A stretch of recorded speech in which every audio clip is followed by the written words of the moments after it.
اهلا بيكم في حلقه جديده من اومنيفيرس واتشر. كنا اتكلمنا قبل كده عن ستار فاير. النهارده بقى هنتكلم على فاير ستار، ناخد فكره عنها وعن قدراتها في الكوميكس. فاير ستار هي شخصيه تبع مارفل كوميكس. اول ظهور ليها في الكوميكس كان في شهر فبراير سنه 1985.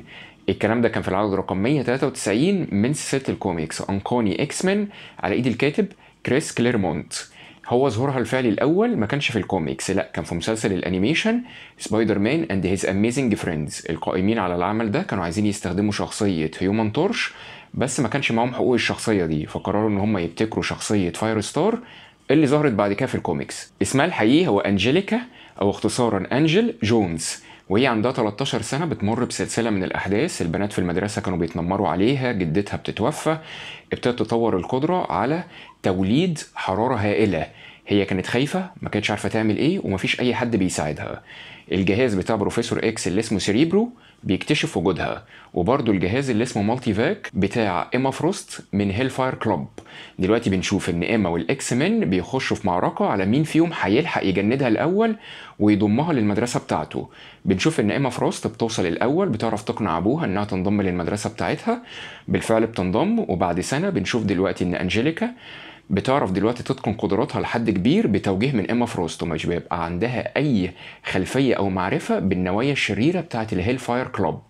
بنشوف ان ايما فروست بعد كده بتسميها فاير ستار. ساندر بيرد احد اعضاء فريق هيليونز اللي بتدربهم ايما فروست بيقرر الانتقام من فريق الاكس مان عشان هو بيلومهم على موت اخوه اللي كان واحد منهم.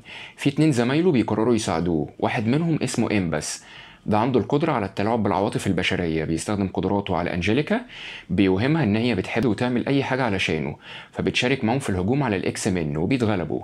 بتبقى زعلانة جدا وندمانة إن هي شاركت في الهجوم ده بعد ما بتتحرر من سيطرة إمبس، وبتتبسط جدا لما بتشوف بروفيسور إكس بيعرض عليها الانضمام للمدرسة بتاعته، بس بترفض احتراما لإيما فروست.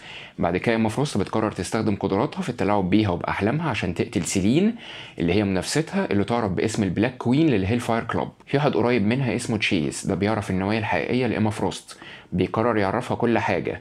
ايما فروست بتقبض عليه، بينجح في الهرب وبيبقى مصاب بجروح خطيره. بيعرفها الحقيقه وبيموت بين دراعها. هي بتتجنن وبتتعصب وبتدمر مركز التدريب الخاص بالمدرسه، بتسيبهم وبترجع بيتها.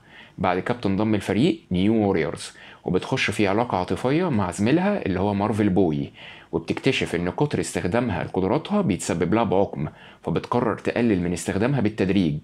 هي بعد كده بتتخطب لمارفل بوي اللي ابتدى يعرف باسم جاستس، وبينضموا للافينجرز. بتشارك حالتها الطبية مع الفريق وهنري بيم بيعالجها. هي وجاستس بيمنعوا كانج من غزو العالم. بعد كده بيسيبوا الافينجرز عشان يبتدوا تحضيرات للزواج. ابتدت تدرس بالجامعة، وبعدين مرة واحدة بتقول لجاستس أنا حاسة إن أنا صغيرة لسه على الجواز وإن الخطوة دي لسه بدري عليها، وبيفشكلوا الخطوبة. بعد ما واندا قالت نو مور ميوتنتس، أنجيليكا بتكون واحدة من 198 ميوتنت لسه محتفظين بقدراتهم.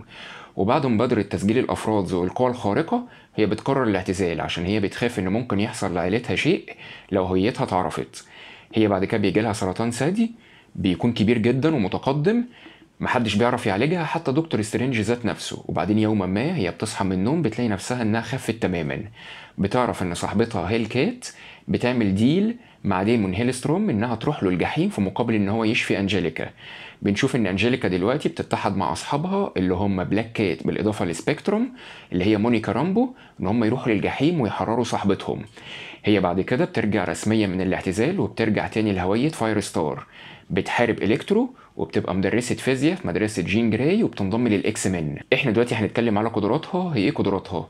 هي ميوتنت عندها القدرة على امتصاص وتوليد والتلاعب بموجات الميكروويف في الإشعاع الكهرومغناطيسي. بتقدر تمتص الطاقة من النجوم ذات نفسها، عندها قدرة عالية على التدمير. بتقدر تولد حرارة عالية جدا وبتولد طاقة دفع بتخليها تطير. هي مقاتلة ممتازة، مشكلتها بس إن هي مش منيعة ضد الإشعاع. اتقال بعد كده إن هي عندها القدرة على التلاعب بالطاقة النووية الضعيفة، وإن هي لسه صغيرة وبتحاول تتحكم في قدراتها، وفي المستقبل هتبقى أقوى بكتير جدا. بالنسبة لظهورها في الأعمال الفنية، فهي ظهرت في مسلسلات الأنيميشن ولفرين أند ذا إكس مان، ذا سوبر هيرو سكواد شو، وظهرت في 4 ألعاب فيديو جيمز. بس كده، دي كانت حلقة سريعة اتكلمنا فيها على فاير ستار في الكوميكس. أنا عايزك دلوقتي تقولي في الكومنتس أنت كنت تسمع عن الشخصية دي قبل كده ولا لأ، وإيه رأيك في مستوى قوتها. إحنا الحلقة الجاية هنتكلم على حاجة جديدة. لغاية الحلقة الجاية ما تنساش تعمل لايك وشير، ولو أنت مش عامل سبسكرايب اعمل، وما تنساش تضرب الجرس.